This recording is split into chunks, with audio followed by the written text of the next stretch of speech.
Hello Virgo, these are your tarot cards for August of 2023. I'm DanielleStimpson of Learn Reiki Philadelphia, and if you're into things like crystals, Reiki, and tarot, I highly recommend that you hit that subscribe button because I live stream 5 times a week and I do these tarot for all 12 signs every month.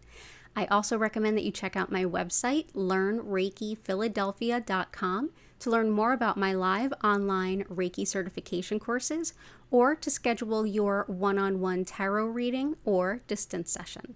So let's go ahead and see what the month has in store for you. Okay, so this month, I could summarize it as having a lot to do with the choices we make in alignment with our character. The focus this month is on the King of Cups. So this is basically how you're showing up in your life presently and where that will take you in the long term. The King of Cups, when he's on his best behavior, having a good day, this is someone who's very loyal. He thinks of everyone's needs and how they're all being met. He's a collaborator, he's very balanced, and he's making sure that everybody's burdens are accounted for and supported, and there's just a general sense of harmony within him.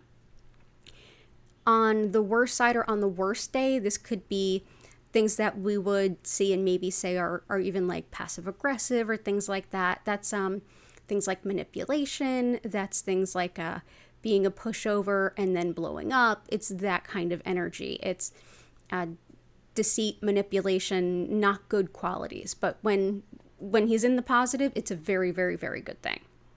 So that's going to be your focus on the month is how are you showing up? What is your character? And how do you want to show up now and in your future? The card that we are coming with into this month. So what's the energy we're taking with us from July into August? And that's the Death card. And that is the only major arcana that you have in your reading. The Death card doesn't mean someone literally dies. It very, very seldom means that. This usually means a natural ending of something. Here we see death there with the usual Sith and someone grieving a partner there.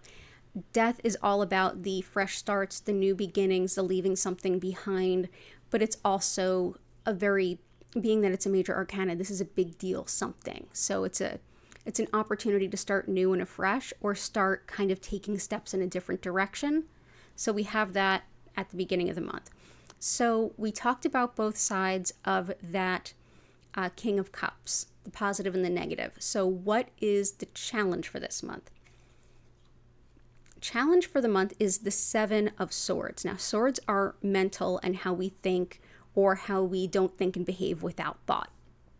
Seven of Swords is considered like the thief card, the sneaky card. Generally, this is seen as a thief that's come to steal. She's got 5 swords in her hands and she's sneaking away with them. She's looking over her shoulder, but she's been spotted. And guess what? She didn't steal all the swords. She's left 2 behind, which tarot kind of understands that these swords may later end up in her back. As a challenge, this is a time to say, okay, that it feels very dog eat dog right now, but anything that pulls you out of your integrity, don't do it. Also, if you find yourself around people who have this mentality or behave in this way, watch out for them and maybe start making your distance from them. Remember, this is the challenge. So if you have the opportunity to kind of take what's not in every sense of the word yours, I would advise you against doing that. I mean, I would advise you against doing that any old day, but especially not this month. But also folks who have this tendency, may be best to kind of pull away from them. So that's the challenge, is not taking what's not yours and not getting into that mentality, and also kind of breaking from people who do have that mentality. Best course of action. How is it best for you to show up? That's the 8 of Cups. 8 of Cups it's a card of moving on and leaving behind what no longer serves. Cups are all about emotions. It's all the things we find fulfilling in life that are not about money and resources, but that are all about our relationships and our sense of personal happiness and fulfillment. And these cups in most traditional decks are seen as being empty.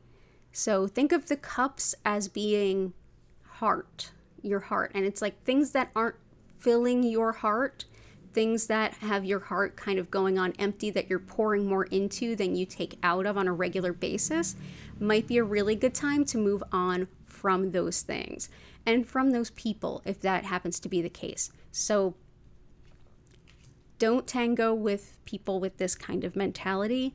Maybe move on to the things that are not fulfilling you. If this is indicative of this sounds like a job or something for you, this could be career, like, hey, maybe I'm in the wrong spot. If this is people in your life, then that's a little more self-evident. But yeah, leaving behind any kind of low integrity and leaving behind anything that is emotionally unfulfilling for you. And that may include leaving some people behind. It depends on how it shows up for you specifically. If you can, check out the videos for your sun, moon, and rising sign. If you happen to know all three, you'll probably get a more specific view of your individual month ahead. So what does this all lead you to? Like, this doesn't sound like the most fun month. And no, it might not be, but it does definitely put you on a course to have maybe fewer cups, but more cups that are fulfilling to you so that you will feel more fulfilled. And actually, that's exactly what it means. The next and last card of your reading is the 10 of Cups, and it is in the place of whispers from your guides, which is exactly what it sounds like. This is your guides telling you, hey, you really have been asking for and working towards a life of being emotionally fulfilled. This is like a family and folks close to you, whether that's friends, whether that's romantic interest, your family, the family that is distant relatives, whatever that shows up as to you. This is emotional fulfillment. Your guides are basically saying this is some temporary discomfort and choice making that will refine your path to what you truly want in the end. The Death card was about leaving things behind that had reached their end. And for some of you, that may have been incredibly painful. For some of you, it might be like, yeah, that needed to happen. It'll be a little different for all of you. But right now, this month, and how you show up, how you behave, and in deciding who you want to spend your time with and who you maybe don't, is ultimately paving the way to exactly what you've been wanting for quite some time. Just the cups that are fulfilling and not all of these empty cups that aren't getting you where you want to go. This is her walking away a little bit apprehensive to what no longer serves. These are two people sitting in the full sunshine and enjoying the fruits of their labor and the fruits of their relationships. So this month might be a little bit less comfortable. It's not going to be horrible by any means. It might be a little less comfortable. There's going to be a lot of difficult choices that need to be made, but ultimately they do bring you on your path much closer to where you want to be, to the life you've wanted to live for quite some time. So with that, Virgo, I wish you the absolute best month ahead, and it will absolutely be worth it in the long run. Definitely go ahead, and if you found this helpful, please go ahead and hit that like button. And if you want to come back for your September cards, definitely hit subscribe with your notifications on so you are aware of it when they are first made available. So thank you so much for being here, Virgo. I wish you the best month ahead. I hope to see you again in September, and bye for now.